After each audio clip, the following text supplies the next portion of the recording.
Hello viewers, आज का हमारा सेशन है पाकिस्तान ऑब्जर्वर का ID to relief oriented budget. जैसे कि हम अंग्रेज़ी सीखते हैं मुख्तलिफ़ तरीक़ों से, वीडियोस से, जिसमें ग्रामर भी पढ़ाता हूं और जहाँ से भी पढ़ते हैं। उसके अलावा करंट अफेयर्स चैनल भी पढ़ते हैं जवाद एवं टोले पे।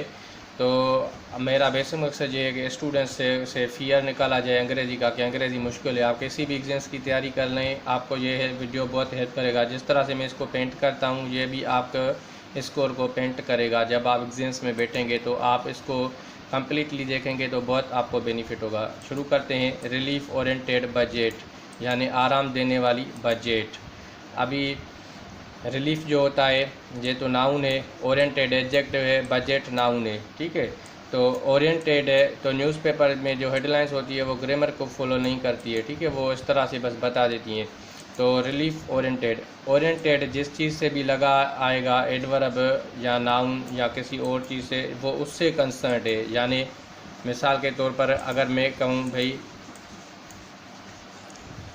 यहाँ पे कहूँ ब्लैक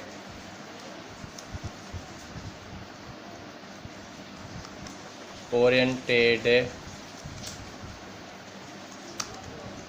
कलर, यानी ये कलर जो है ब्लैक है, ब्लैक ओरिएंटेड कलर है। यानी ब्लैक की इसमें और भी कलर हैं, ब्लैक का ज़्यादा तादाद है इसमें। अगर मैं कहूँ ब्लू ओरिएंटेड कलर, मिसाल के तौर पर अगर मैं इसको कहूँ भाई ब्लू ओरिएंटेड कलर, यानी इसमें कुछ और भी कलर हैं, लेकिन जो ब्लू की जो कंसर्न है, कोई ब्लू की तादाद है वो ज़्यादा है, यानी उसकी तरफ इसका झुकाव ज़्यादा है। ठीक है, तो ओरिएंटेड का मतलब ये होता है, यानी जिस चीज़ के साथ लग के आए तो उसका जो है जो तादाद, जो मिकदार, क्वांटिटी होगी वो ज़्यादा होगी। समझ रहे हैं? इस वर्ड को हम ऐसे समझेंगे, रिलीफ ओरिएंटेड बजट, यानी रिलीफ से जो ओरिएंटेड बजट है, यानी बजट में बहुत रिलीफ है। ठीक है, आगे चलते हैं। The budget for the year 21-22, ये जो बजट है ईयर 2020 और 21 की, presented by federal minister lifeless session.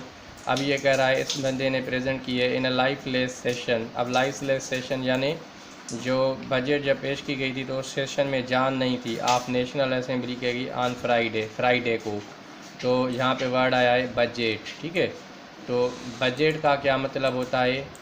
Budget यानी देखिए भाई, बजट, अब बजट इसका मतलब होता है सर्टेन अमाउंट ऑफ फंड। ठीक है, मिसाल के तौर पर बजट को हम ऐसे समझेंगे भाई, जो है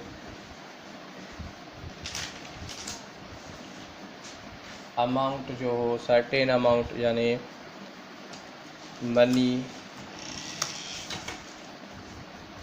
date is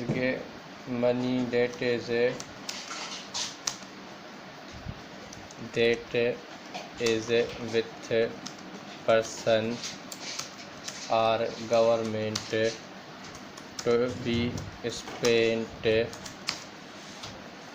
definite period of time, to be spent for definite period of time, यानी किसी बंदे के या गवर्नमेंट या ऑर्गेनाइजेशन के पास हो, स्पेंड की जाए डेफिनेट पीरियड ऑफ टाइम पे, उसको कहते हैं बजट। ठीक है, बजट का ये मतलब होता है that is available organisations and plan how to use it. हम ऐसे भी लिख सकते हैं दैट मनी अवेलेबल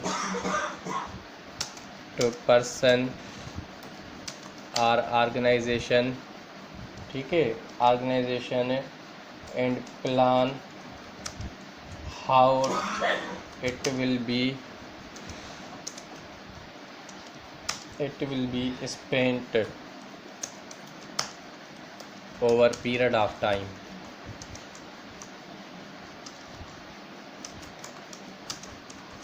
यानी किसी बंदे के पास या ऑर्गेनाइजेशन के पास जो है पैसे हो और उसको प्लान किया जाए कि डेफिनेट पीरियड ऑफ टाइम को इसको जो है खर्च किया जाएगा। ठीक है, तो आप इसको नोट कर लीजिएगा। यानी लाइफलेस सेशन था, यानी सेशन में जान नहीं थी जब ये पेश की गई थी।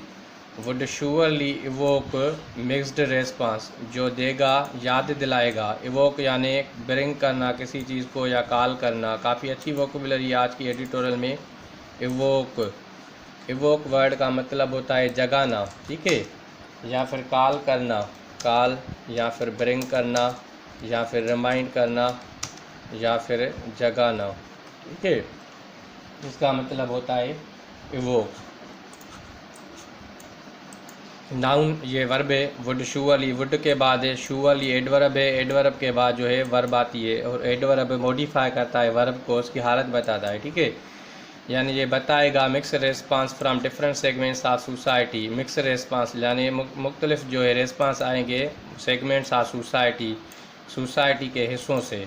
सेगमेंट्स होते हैं हिस्से, यानी मुख्तलिफ फ़िक्र के लोग होते हैं, बिजनेसमैन होते हैं, एम्प्लॉइज़ होते हैं, अलग अलग कारोबार करने वाले जो होते हैं उसको सेगमेंट्स कहा जाता है, और जो सोसाइटी मुआशरा है उनका, ठीक है।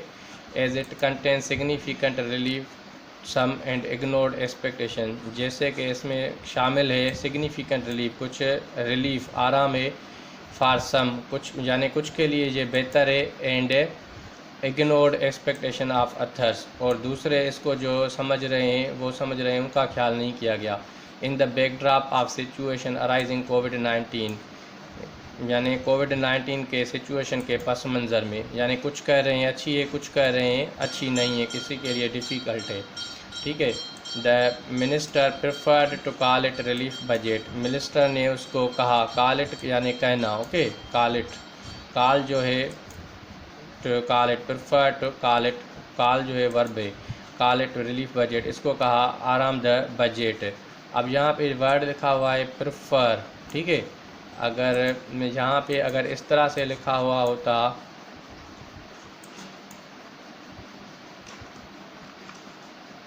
यहाँ पे मिसाल के तौर पर इस तरह से लिखा हुआ होता, ही प्रीफर्ड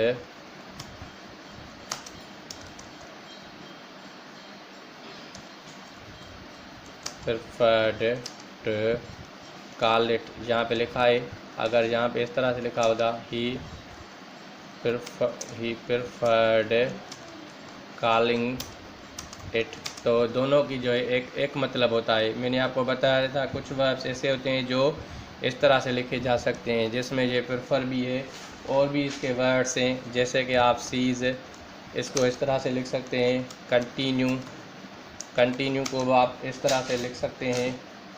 उसके अलावा हेट, लव, उसके अलावा लाइक, प्रोपोज, ठीक है। तो ये कुछ वर्ड्स हैं जिन्हें आप इस तरह दोनों फॉर्मेट में लिख सकते हैं, ठीक है। यानी इसको आप इन वर्ड्स को जो है इस तरह से आप लिख सकते हैं, इन सारे वर्ड्स को। उम्मीद है आपको समझ में आ रहा होगा, और आज वोकेबुलरी से भी रिच है और ग्रामर से भी रिच कॉन्सेप्ट है, तो आप वीडियो को कंप्लीट देखेंगे तो आपको बहुत ही बेनिफिट होगा, ठीक है। आगे चलते हैं। Prefer to call relief budget according to हम, उसके मुताबिक, यानी जिस जो मिनिस्टर कह रहा है रिलीफ बजट है उसके मुताबिक है, और अकॉर्डिंग टू यहाँ पे मिसाल के तौर पर हिम की जगह अगर आप ऐसे कहें भाई अकॉर्डिंग टू मी, तो ये सेंटेंस गलत हो जाएगा। मी अकॉर्डिंग टू नहीं होता है, इन माई व्यू होता है, ठीक है। इस चीज़ को आप नोट कर लीजिएगा। No new tax has been impose, कोई नई टैक्स नहीं लगाई गई है। But it is not certainly the case, लेकिन ये बात नहीं है। As rate of some taxes and duties have been jacked up, यानी कुछ टैक्स जो है और ड्यूटीज़ जो है, ड्यूटी भी टैक्स का फॉर्म होता है, ठीक है। यानी जब बाहर से चीज़ मंगाई जाती है उस पर ड्यूटी लगती है। टैक्स भी टैक्स होता है जो पब्लिक पे करती है तो गवर्नमेंट को, ठीक है, तो उसको भी टैक्स कहते हैं, फिर वो लोगों पे यूज़ होता है। तो ये मसला नहीं है कि भाई जो है कुछ यानी न्यू टैक्स इम्पोज तो आपने नहीं किए हैं, लेकिन कुछ जो ड्यूटीज़ है वो बढ़ाई गई हैं, यानी टैक्सेस बढ़ाए गए हैं। जैक्ड अप यानी इंक्रीज़ होना। जैक्ड अप जो वर्ड है इसके सिनोनिम्स है जैक्ड अप, जैक अप यानी जैक अप, ठीक है। जैकअप ये जो है एक वर्ब है, इसका मतलब होता है इंक्रीज़, किसी चीज़ में इंक्रीज़ आए, ठीक है, इंक्रीज़ आए या फिर अफसर जाए, ठीक है, और अनरीज़नेबल हो, वो अनरीज़नेबल, अनएक्सपेक्टेड, अनएक्सपेक्टेड हो यानी उम्मीद से ज़्यादा हो, अचानक बढ़ाई जाए, उसको कहते हैं जैकअप। जैकअप के ये सिनोनिम से अफसर इंक्रीज़, अनरीज़नेबल प्राइस में इंक्रीज़ हो, उसको कहते हैं, ठीक है। आगे चलते हैं। The budget rightly focus on revival of economy. Budget का जो फोकस था, ध्यान था, मरकज़ था, इकानमी को, मईशत को रिवाइवल करना, यानी उसको फिर से ज़िंदगी देना। रिवाइवल यानी रीबॉर्न, रीबर्थ या फिर कुव्वत बख्शना, ठीक है, उसको कहते हैं रिवाइवल। सच सफ़र्ड, अब बताएगा कौन सी इकानमी है जिसको ये रिवाइवल कर रहा है, रीबर्थ कर रहा है, फिर से उसको जो है बेहतर बना रहे हैं। विच सफ़र्ड, विच रिलेटिव प्रोनाउन है जो सब्जेक्ट के बारे में बताएगा। यहाँ पे देखिए इकानमी, रिवाइवल ऑफ इकानमी, ये इसके लिए विच लिखा हुआ है। विच सफ़र्ड ह्यूज लॉसेस, जिन्होंने फेस किया है बहुत मुश्किल को, यानी किसने फेस किया है, जिसने मुश्किल को फेस किया है, इकानमी ने। इकानमी महसूस जो है बुरी तरह से मुतासर हुई है, किस तरह क्यों हुई है, अभी ड्यूट लगे बताएगा। ड्यूट सबब बना है क्या, कोरोना वायरस, यानी कोरोना वायरस की वजह से इकानमी जो है बड़ी परेशानी से गुजरी है। अभी इसके सेंटेंस को समझेंगे, फिर ज़रा ग्रामर को बात करेंगे। The budget rightly focus on revival of economy, जिस तरह से बजट का मरकज़ था इकानमी को फिर से ज़िंदा करना। Which suffered huge losses due to corona virus, जिसने देखे ये बहुत नुकसान कोरोना वायरस की वजह से। यहाँ पे अगर ड्यूट की जगह पे हम और मिसाल के तौर पर ओइंग टू लिखते तो अभी जो है ये सेंटेंस सही होता। ओइंग टू भी जो है काज को डिफ़ाइन करता है, कोरोना वायरस काज है। और यहाँ पे अगर आप बिकॉज ऑफ लिखते, बिकॉज ऑफ तो भी सही, बिकॉज ऑफ तो भी ये चल जाता, ठीक है। ये राइटिंग के स्किल्स हैं, आप किस तरह से भी लिख सकते हैं, ठीक है। And zero duty announcement for import of raw material, और ज़ीरो ड्यूटी, ड्यूटी मैंने आपको बताया टैक्स जो आप लगा देती है गवर्नमेंट, बाहर से चीज़ आती है तो ज़ीरो ड्यूटी लगाएगी इम्पोर्ट पे, यानी दरामद, यानी बाहर मुल्क से अंदर मुल्क में जो चीज़ लेके आएगी, ऑफ रॉ मटेरियल, जो रॉ मटेरियल होगा उसका, ठीक है, यानी जो बेस मटेरियल होता है। 20,000 टेरिफ लाइन्स में, 20,000 टेरिफ लाइन्स, टेरिफ भी टैक्स को ही कहते हैं। टेरिफ, इम्पोर्ट, ड्यूटी, टैक्स, ये सारे जो है सिनोनिम्स हैं, ये लिखिए, लेकिन ठीक है। Tariff, tariff, tax, duty, rates, ठीक है, ये सिनोनिम है, इनको आप नोट कर लें। Tariff, tax, duty, rates,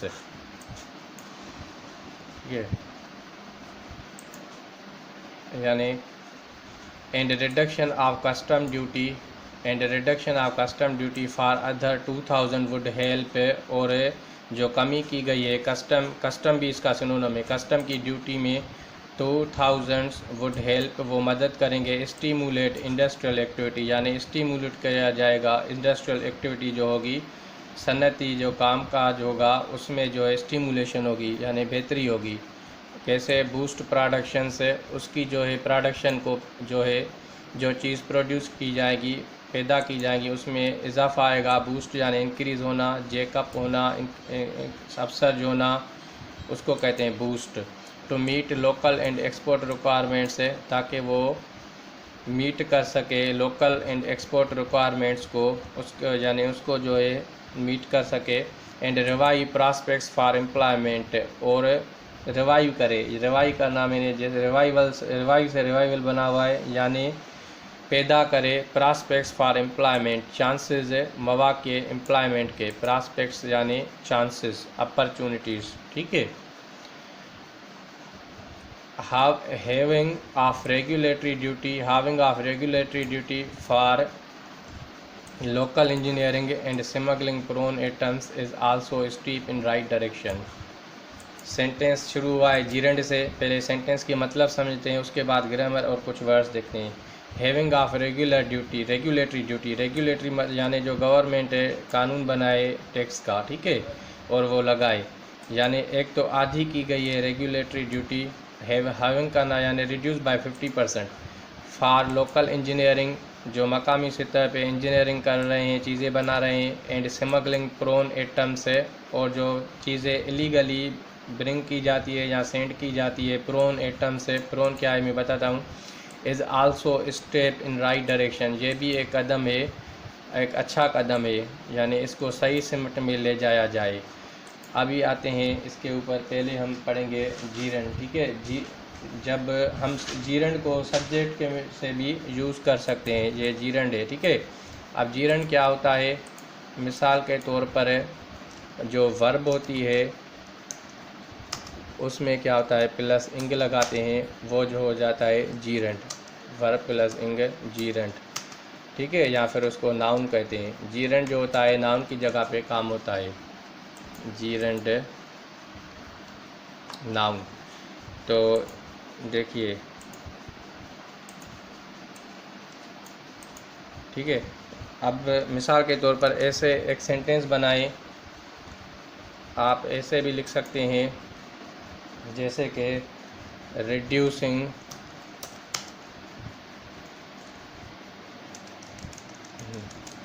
reading helps you learn English, okay. Working in the day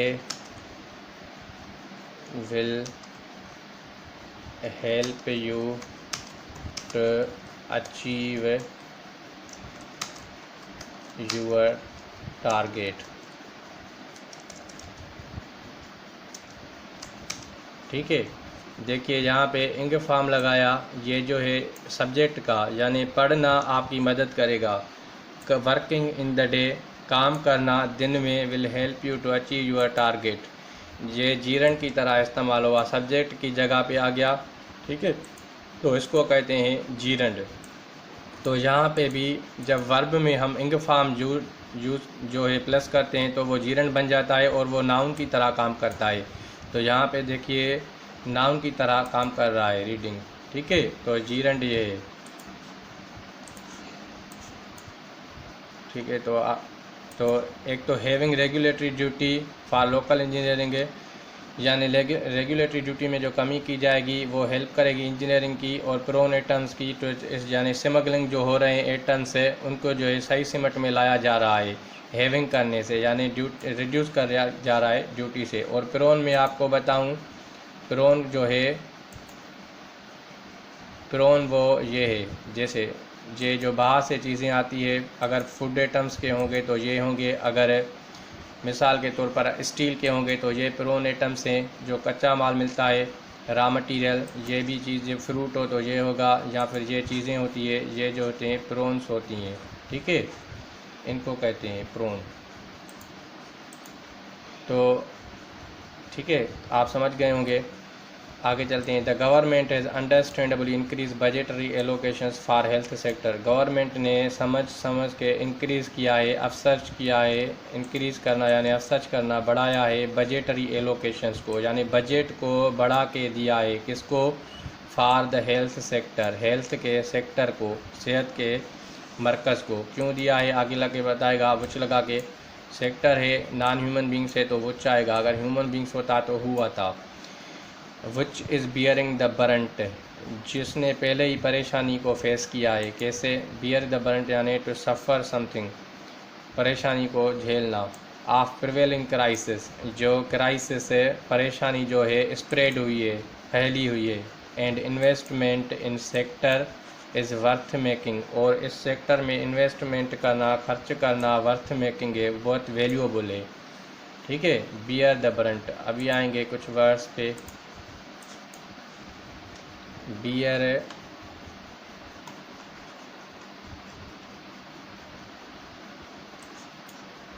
the burnt, ठीक है, बियर द बरंट। बरंट, ये एक ईडियम है, इसका मतलब है टू फेस, टू सफ़र, ठीक है, टू सफ़र, टू सी, या फिर टू सफ़र या फेस डिफ़िकल्टी, या फिर इसका और भी है जिस तरह से face the music, face the music, ये भी अच्छा आइडियम एग्जाम्स में आता है, काफ़ी बार आया है, यानी परेशानी को फेस करना, ठीक है, यानी परेशानी को झेलना या फेस करना, ठीक है, इसका मतलब ये है परेशानी को फेस करना।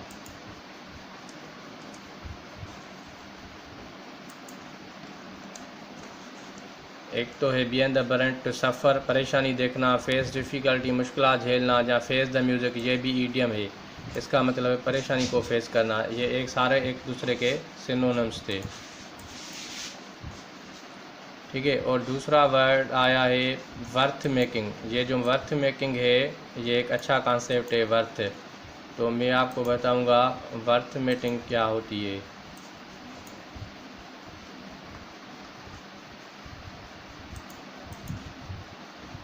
देखिए, वर्थ वर्सेस वर्थ वाइल, ठीक है जी, ये दोनों कॉन्सेप्ट है। अभी देखिएगा, जो वर्थ होती है इसका मतलब होता है समथिंग वैल्यूएबल, और वर्थ वाइल होता है उसका भी मतलब यही होता है समथिंग वैल्यूएबल। अब जो वर्थ है वो देखिएगा, एक मिनट मैं बताता हूँ। वर्थ जो वर्ड है, वर्थ ये कैसे यूज़ होगा, वर्थ यूज़ होगा टू बी वर्थ डूइंग, ठीक है, इंग फॉर्म आएगी समथिंग, यानी यूज़फुल, कोई यूज़फुल चीज़ हो, यानी कोई चीज़ जो है, वर्थ का मतलब होता है कोई चीज़ यूज़फुल, ठीक है, या फिर इम्पॉर्टेंट। तो मिसाल के तौर पर अगर मैं कहूँ भाई, एक सेंटेंस से समझते हैं, do you think it is worth attending meeting, ठीक है, मीटिंग नाउन भी है, और अगर मीटिंग की जगह पे हम प्रोग्राम लिखें तो आपको समझ आएगा, ठीक है, प्रोग्राम लिखते हैं, प्रोग्राम। देखिए, यानी it is worth making programming. अगर हम मिसाल के तौर पर, तो आप क्या आंसर करेंगे, आप कहेंगे भाई yes it is worth it, तो आंसर ये इस तरह से होगा, ठीक है, वर्थ इट, यानी वर्थ के बाद इट ज़रूर लग के आएगा, ठीक है, वर्थ के बाद इट ज़रूर लग के आएगा। अगर यहाँ पे इट ना आए तो सेंटेंस जो है वो रॉन्ग हो जाएगा। और दूसरा होता है वर्थ वाइल। वर्थ वाइल का केस क्या होता है, वर्थ वाइल या तो जीरंड आएगा, जैसे कि अटेंडिंग आया है, वर्थ अटेंडिंग प्रोग्राम, ठीक है, वर्थ अटेंडिंग प्रोग्राम है, वर्थ के बाद क्या आया है, जीरंड आया है, इंग फॉर्म आई है, और यहाँ पे वर्थ के बाद क्या आया है, इट आया है, ठीक है, प्रोनाउन आया है। अगर क्योंकि हम जो जीरंड होता है वो नाउन या प्रोनाउन होता है, और इट जो है ये प्रोनाउन है।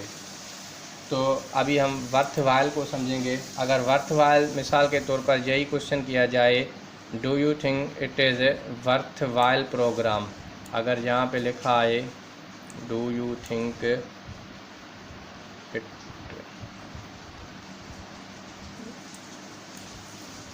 do you think it is worth while, अगर ऐसे लिख के आए worth while प्रोग्राम, ठीक है, वर्थ वाइल प्रोग्राम, और यहाँ पे क्वेश्चन मार्क आ जाए तो आंसर क्या होगा, yes it is worth while. यहाँ पे इट नहीं आएगा, इट आएगा तो ये गलत हो जाएगा, यहाँ पे सेंटेंस ख़त्म होगा। अगर इट आ जाए तो फिर ये जो है रॉन्ग हो जाएगा। और वर्थ के सेंस में जो है उसके बाद हम इट को यूज़ करेंगे, जहाँ जीरंड को यूज़ करेंगे, और वर्थ वाइल वहाँ जहाँ पे ही ख़त्म हो जाएगा। अब ये सेंटेंस जो है करेक्ट है, ठीक है, ये सेंटेंस करेक्ट है। क्यों करेक्ट है, क्योंकि ये इंग्लिश के रूल्स हैं। अभी ये सेंटेंस करेक्ट है और ये भी सेंटेंस करेक्ट है, यहाँ पे इट आएगा वर्थ के बाद, ठीक है। तो मुझे उम्मीद है आपको ये कॉन्सेप्ट काफ़ी अच्छा समझ में आ गया होगा। लेकिन एक और एग्ज़ाम्पल से जो है अगर समझें तो यहाँ पे देखिएगा, मिसाल के तौर पर ऐसे इट इज़, आप ऐसे कहेंगे इट इज़ वर्थ इट, और आप कहेंगे इट इज़ वर्थ वाइल, ठीक है। अगर आप कहेंगे it is worth while it, तो ये सेंटेंस जो है गलत हो जाएगा, ये सेंटेंस गलत हो जाएगा। अब यहाँ पे कौन सा सेंटेंस गलत है आप बताएं, ये जो सेंटेंस है सही है या गलत है। तो ये सेंटेंस करेक्ट है, और इट इज़ वर्थ वाइल ये भी करेक्ट है, it is worth while it ये रॉन्ग है, ठीक है। तो आप अभी समझ गए होंगे, ये करेक्ट है, ये भी करेक्ट है, और ये जो है रॉन्ग है। अलग अलग कलर से मैंने शो किया है, ठीक है। वर्थ के बाद इट आएगा, वर्थ वाइल यहाँ पे ख़त्म होगा, वर्थ वाइल इट आएगा तो फिर ये रॉन्ग हो जाएगा। आगे चलते हैं। ये अच्छा ग्रामर का कॉन्सेप्ट था, इसीलिए मैंने आपके साथ शेयर किया। देखिए वर्थ के बाद मेकिंग आया हुआ है, ठीक है। तो आगे चलते हैं।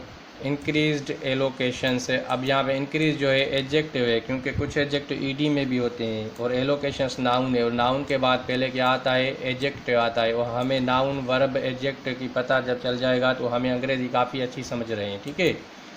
इंक्रीज्ड एलोकेशन, जो बढ़ाए गए हैं, पैसे दिए जा रहे हैं। एलोकेशन यानी किसी चीज़ को देना। फॉर हायर एजुकेशन, किस लिए, हायर एजुकेशन के लिए। Were also need of the hour in view of role that higher education research and development play overall development of the country। Sentence ज़रा लंबा है लेकिन इतना डिफ़िकल्ट नहीं है। यानी जो पैसे ज़्यादा दिए जा रहे हैं हायर एजुकेशन में, वो वक्त की ज़रूरत है। नीड ऑफ द आवर यानी वक्त की ज़रूरत है।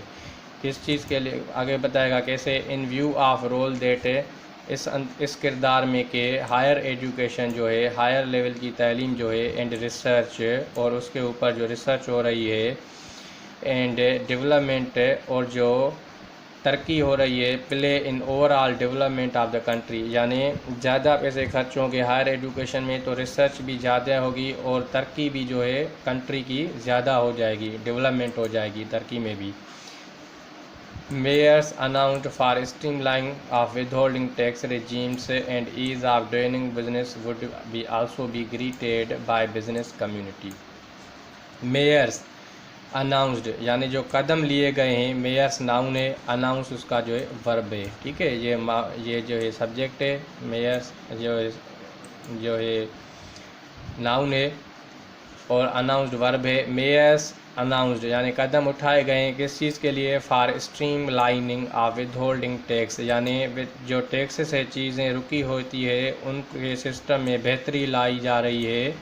स्ट्रीम लाइन यानी बेहतरी लाना, ठीक है, बेहतरी लाई जा रही है। और फार के बाद है जब वर्ब आए तो उसमें इंग फॉर्म लगाते हैं, क्योंकि फार जो है प्रेपोजिशन है, उसको या तो नाउन चाहिए या प्रोनाउन चाहिए, और अगर वो दोनों नहीं होंगे तो फिर वर्ब जो है उसमें हम इंग लगा के उसको नाउन बना देंगे, जीरन। तो जीरन जो होता है फिर वो नाउन का रोल प्ले करता है, जैसे मैंने आपको पहले बताया।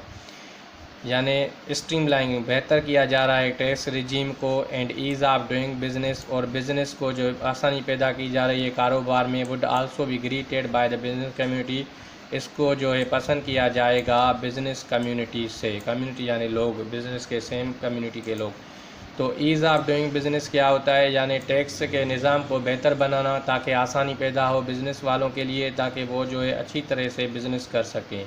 ठीक है, यानी रेड टेपिज़म, अननेसेसरी फार्मेलिटीज़ को ख़त्म किया जा रहा है। The decision not to charge advance income tax, decision जो लिया गया कि एडवांस इनकम टैक्स नहीं लिया जाएगा, किस चीज़ के ऊपर, ऑन व्हीकल्स। ऑन प्रेपोजिशन जो है किसी चीज़ के बारे में बताएगा, ऑन व्हीकल्स, व्हीकल्स के ऊपर कौन कितने की, अप टू 200 सीसी, जो 200 सीसी की कार्स व्हीकल्स हैं उनके ऊपर चार्ज नहीं लिया जा रहा है टैक्स का। Would provide relief to lower income groups, ये जो है बेहतरी करेगा, आराम देगा लोअर इनकम के, जिनकी आमदनी बहुत कम है, उन लोगों को जो है ये बेनिफिट करेगा, फ़ायदा देगा, रिलीफ देगा यानी बेनिफिट करेगा। Relief provided in capital gains tax, और रिलीफ दिया जाएगा कैपिटल गेन टैक्स में, जो टैक्स लिए जा रहे हैं for sale of immovable property, कि सेल्स जो सेल किया जा रहा है, विक्रो किया जा रहा है किस चीज़ का, of immovable property. Immovable property यानी लैंड। ठीक है, लैंड को हम मूव नहीं करते ना, किसी चीज़ को मूव नहीं करते, कार को हम मूव करते हैं, कार इमूवेबल नहीं है, तो इमूवेबल प्रॉपर्टी वो प्रॉपर्टी होती है जिसको मूव नहीं किया जाए। ठीक है, immovable property would hopefully help best real estate business, ये बेहतरी करेगा, मदद करेगा रियल एस्टेट बिज़नेस को, बढ़ावा देगा, उनको जो है बिज़नेस जो है उनका जो व्यापार है रियल एस्टेट वालों का, उनको जो है उसमें बेनिफिट होगा।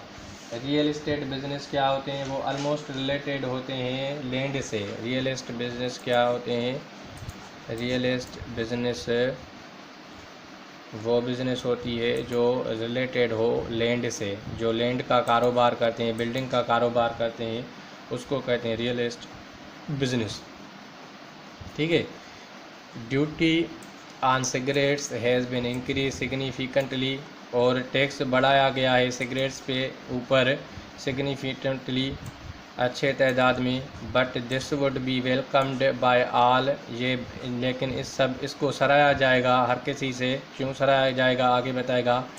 As it might discourage the smoking trend, जैसे कि ये स्मोकिंग यानी सिगरेट पीने की आदत को डिस्करेज करेगा, यानी लोग जो है कम पिएंगे। अगर इसके ऊपर टैक्स ज़्यादा होगा तो लोग इसको अफोर्ड नहीं करेंगे, फिर ये नहीं पिएंगे।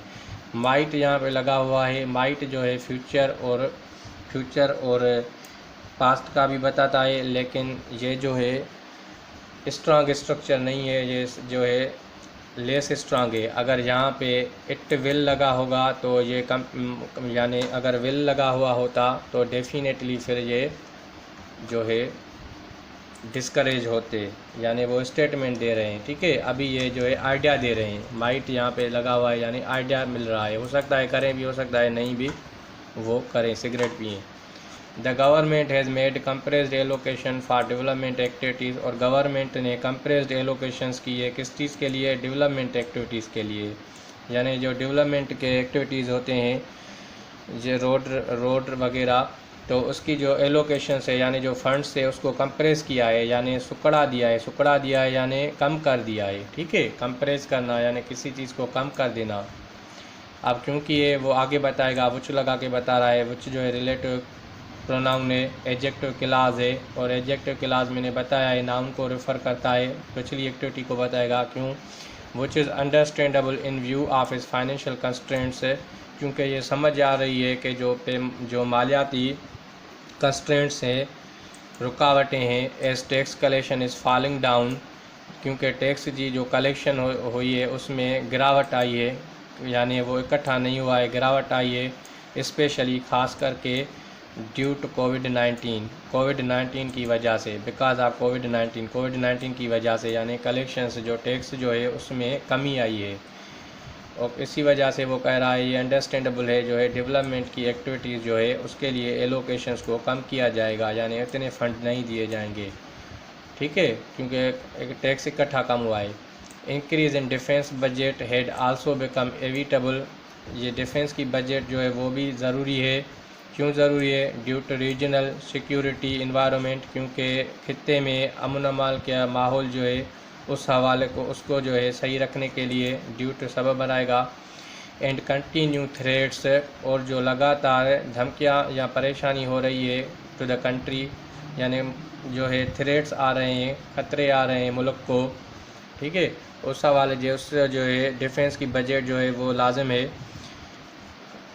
ओके, आगे चलते हैं। The budget seems to have been prepared under strict guidelines of IM। फिर ये कह रहा है कि बजट जो बनाई गई है स्ट्रिक्ट गाइडलाइन तैयार, यानी सख्त गाइडलाइंस थी, हिकमत अमली थी IMF की, इंटरनेशनल मॉनिटरी फंड की। As there was no announcement for even smaller increase in salaries. अब क्यों गाइडलाइंस थी उसकी ये बता रहा है, क्योंकि सैलरीज़ की जो तनख्वाहदार मुलाजमीन थी उनकी तनख्वाह में इजाफ़ा नहीं आया। There was no announcement for even smaller salaries, ठीक है। देयर के बाद जो वाज लगाता है, लेकिन देयर के बाद वर भी आता है। अगर देयर के बाद हम मिसाल इस तरह से भी सेंटेंस आते हैं, देखिए अगर यहाँ पे लिखा होता, एक minute, their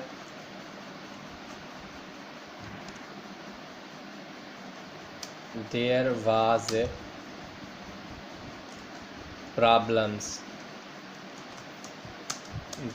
problems for them, ठीक है।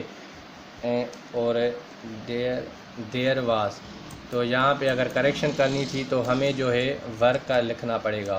क्यों लिखना पड़ेगा? क्योंकि जो वर्क के बाद जो सब्जेक्ट है अगर वो सिंगुलर होगा, प्लूरल होगा तो हम वर लगाएंगे, अगर सिंगुलर होगा तो फिर हम, जैसे यहाँ पे there was man standing on the table, देखिए अभी वाज जो लगा है मेन सिंगुलर है तो यहाँ पे वाज आएगा। अगर क्योंकि वाज जो है यहाँ पे जो सब्जेक्ट आता है इन्वर्जन रूल फॉलो होती है, जब सब्जेक्ट यहाँ पे सिंगुलर आएगा तो यहाँ पे वाज आएगी। जब देयर के बाद देयर यहाँ पे सब्जेक्ट बन के आए, और जहाँ पे जब अगर मिसाल के तौर पर प्लूरल नाउन है, जहाँ प्रोनाउन है, जहाँ कुछ सब्जेक्ट है, तो यहाँ पे जो है वर आएगा। ये वर और वाज जो है अपने बाद जो सिंगुलर प्लूरल होता है उसके हिसाब से आते हैं। ये अच्छा ग्रामर का कॉन्सेप्ट था, ये भी आप नोट कर लीजिएगा। एग्जामिनर यहाँ से ही क्वेश्चन करते हैं, यानी बता रहा है स्ट्रिक्ट क्यों थे IMF से, क्योंकि सैलरीज इंक्रीज़ नहीं हुई थी, एंड पेंशंस, और पेंशंस भी इंक्रीज़ नहीं हुई थी। डिस्पाइट द फैक्ट कि these segments too are hard press, उसके बावजूद, डिस्पाइट द फैक्ट दैट, के बावजूद के ये सेगमेंट्स जो थे, ये जो मुख्तलिफ फ़िक्र के लोग थे, टू आर हार्ड प्रेस्ड, इन्होंने भी बहुत तकलीफ़ देखी है। हार्ड प्रेस एडजेक्टिव है, ठीक है। इन्होंने भी तकलीफ़ दी है, सफ़र किया है, परेशानी को फेस किया है। क्यों किया है? Due to the record inflation से, क्योंकि इन्फ्लेशन अफरात ज़र का जो है रिकॉर्ड हुआ है, यानी इंक्रीज़ हुआ है। एंड कोरोना सिचुएशंस और इन्फ्लेशन की वजह से जो है इन्होंने भी हार्ड प्रेस महसूस किया है, तकलीफ़ें महसूस की है। इन्फ्लेशन का मतलब होता है general rise in price of commodity, यानी चीज़ों की कीमत बढ़ जाए और जो वैल्यू हो जाए करेंसी की वो डिक्रीज़ हो जाए। यानी एक चीज़ कल मिसाल के तौर पर 10 रुपये में मिल रही थी तो आज अगर वो 15 रुपये में मिल गई है तो ये 5 जो है इन्फ्लेशन आ गया है 5 रुपये का, ठीक है। It is a great disappointment, परेशानी की बात है, फॉर देम, उन लोगों के लिए, इन द गवर्नमेंट, किन के लिए, यानी जिनकी सैलरीज इंक्रीज़ नहीं हुई है, पेंशन इंक्रीज़ नहीं हुई है, उनके लिए। Them, and the government should review इस डिसीशन, और गवर्नमेंट हुकूमत को नज़रसानी करना चाहिए अपने फ़ैसले पे। रिव्यू जो है वर्ब है, शुड के बाद है शुड, वुड, विल, उसके बाद जब भी वर्ब आएगी उसकी बेस फॉर्म आएगी। मॉडल वर्ब जितने भी होते हैं, शुड हो, ठीक है, वुड हो, शुड हो, वुड हो, मस्ट हो, ठीक है, या फिर विल हो, कुड हो, ठीक है, या फिर माइट हो, मे हो। इनके बाद हमेशा एक्टिव वॉइस में बेस फॉर्म आती है, वर्ब की फर्स्ट फॉर्म, ठीक है, वर्ब की फर्स्ट फॉर्म। देखिए यहाँ पे शुड रिव्यू, और शुड्स कभी नहीं होता है, वुड्स कभी नहीं होता है, मस्टस नहीं होता है, विल्स नहीं होता है, ठीक है। मॉडल वर्ब में कुड्स नहीं होता है, इस तरह से नहीं होगा, ठीक है, ये विदाउट एस आते हैं। और वर्ब भी जो है रिव्यूज़ जो है यहाँ पे अगर लिखा हुआ होता तो गलत होता वर्ब में, ठीक है। शुड प्लेज अगर इस तरह से लिख के आए शुड प्लेज तो गलत हो जाएगा, ये सेंटेंस क्या है, ये रॉन्ग है, ठीक है। शुड प्लेज आ जाए, वुड प्लेज, मस्ट प्लेज आ जाए, ठीक है, ये सारे एस नहीं आएंगी, जो है ये एस नहीं आएंगी, मैंने आपको बताया। तो जो ये सेंटेंस है रॉन्ग हो जाएगा, तो यहाँ से अगर हमें करेक्ट करना है तो फिर हम एस को हटाएंगे। इन सारे वर्ड्स के साथ हम जो है बेस फॉर्म रखेंगे लेकिन विदाउट एस रखेंगे, ठीक है। तो ये आप बिल्कुल नोट कर लीजिएगा। यहाँ पे जैसे लगा शुड रिव्यू, नज़रसानी करनी चाहिए थी इस डिसीशन, अपने फैसले को, इट्स डिसीशन यानी अपने फैसले को। अगर इट्स और इट्स IT एपास्ट्रॉफी आता तो उसका मतलब ये होता इट इज़, ठीक है।